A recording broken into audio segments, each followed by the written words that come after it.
சஞ்சய் வந்து இந்த மாதிரி என் சம்பத்துக்கிட்டேயும் வந்து அவங்க மச்சான்கிட்டேயும் சொல்லிட்டுருக்காரு, இங்கே பாருங்க, எக்காரணம் கூட்டம் அந்த கல்யாணம் நடக்கவே கூடாது. அதுதாங்க எங்களுக்கும் வேணும்.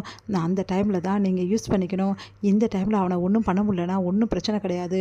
அப்போ என்ன பண்ணணும் ஏது பண்ணணும் நான் உங்களுக்கு எல்லாம் திட்டம் போட்டு கொடுக்குறேன். அதன்படி வந்து நீங்கள் செய்யுங்க. கல்யாணமும் நடக்காது. அதே டைமில் அந்த ஆறுமுகத்தையும் நான் பிடிச்சிடுவேன். அதுக்கப்புறம் காலம் ஃபுல்லாக அந்த ஆறுமுகம் கஷ்டப்பட வேண்டியது தான், அதுவும் நடக்கும் அப்படின்னு சொல்லி சொன்னோன்னே, சரிங்க நீங்கள் சொல்கிறபடி நாங்கள் செய்கிறோம். அந்த ஆறுமுகத்தை பழி வாங்கினா எங்களுக்கு அது போதும் அப்படின்னு சொல்லிட்டு அவங்க சொல்கிறாங்க.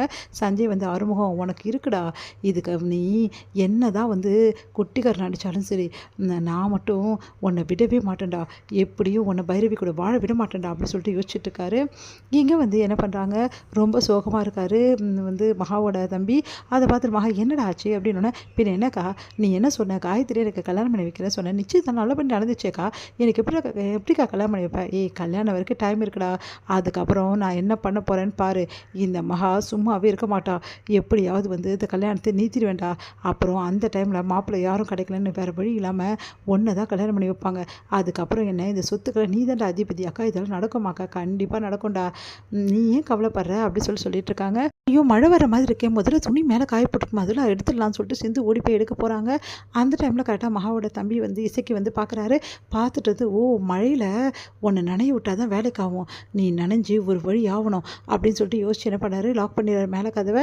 தட்டி தட்டி பார்க்குறாங்க, நல்லா நனைஞ்சு போயிடுறாங்க சிந்து. அடுத்து வந்து கொஞ்சம் நேரம் பொறுத்து மழை நின்றுச்சா, இப்போ திறந்து விட்றேன்னு சொல்லிட்டு திறந்து விட்டுறாரு. அப்புறம் வந்து என்ன பண்ணுறதுன்னு தெரியாமல் சிந்து ஃபுல்லாக நனைஞ்சிட்டு வராங்க.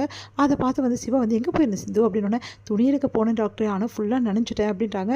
வா வா முதல்ல இவ்வளோ நனைஞ்சிருக்க பாரு, முதல்ல தலையை துவட்டு, நீ சரியாக துவட்ட மாட்டேன், இரு நானே துவட்டி விடுறேன் அப்படின்னு சொல்லிட்டு துவட்டி விடுறாரு. அதை பார்த்துட்டு வந்து அப்படியே தன்னையும் மறக்கிறாங்க சிந்து.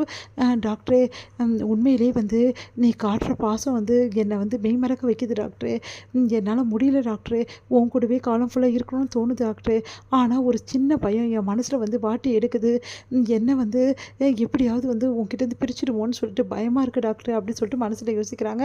என்ன சித்து என்ன பார்த்துட்ருக்க அப்படின்னோடனே, ஒன்றும் இல்லை டாக்டர், உண்மையிலே வந்து என் மேலே உனக்கு ரொம்ப பாசம் இல்லை டாக்டர் அப்படின்னோடனே, பின்ன உன் மேலே எனக்கு பாசம் இருக்காதா, நான் இப்படி நினச்சிட்டா நீ சும்மாவை விடுவேன், என்னை பார்த்துக்க மாட்டியா, அந்த மாதிரி தான் ஒன்று நான் பார்த்துக்கிறேன் அப்படின்னோடனே, வேணா டாக்டரே விடு, நீ ரொம்ப பாசம் என் மேலே காட்டாத டாக்டரே, இந்த பாசத்தால் என்னால் முடியல டாக்டர், குற்ற உணர்ச்சி அதிகமாகிட்டே போயிடுது டாக்டரே, உண்மையிலே சொல்கிறேனே, என் மேலே வெறுப்பை காட்டு, கோபத்தை காட்டு டாக்டரே, அப்போ தான் எனக்கு நிம்மதியாக இருக்கும், நீ பாசத்தை காட்ட காட்ட எனக்கு குற்ற உணர்ச்சிக்கு அளவே இல்லாமல் போயிடுது டாக்டரே அப்படின்னு. இப்படி சிந்து இப்படிலாம் யோசிக்கிறேன், அப்படியே யோசிக்காது சிந்து, சொன்னால் கேளு, முதல்ல வந்து நல்லா துவட்டியாச்சு, வா ட்ரையர் போடலாம், வேணாம் டாக்டர் சொன்னால் கேளு, அதெல்லாம் தெரியாது, வா ட்ரையர் போட்டு விடலாம் அப்படின்னு சொல்லிட்டு போட்டு விடுறாங்க. இப்போ கொஞ்சம் பரவாயில்லையானோ, பரவாயில்ல டாக்டர், இரு உனக்கு சூடாக வந்து ஏதாவது எடுத்துகிட்டு வரேன் அப்படின்னு. டாக்டர் அதெல்லாம் ஒன்றும் வேணாம், அதெல்லாம் இல்லை சிந்து அப்படின்னு சொல்லிட்டு போயிட்டு அவங்களுக்கு வந்து சூடாக இருந்து காஃபி போட்டு கொடுக்கலாம் அப்படின்னு சொல்லிட்டு யோசிக்கிறாரு.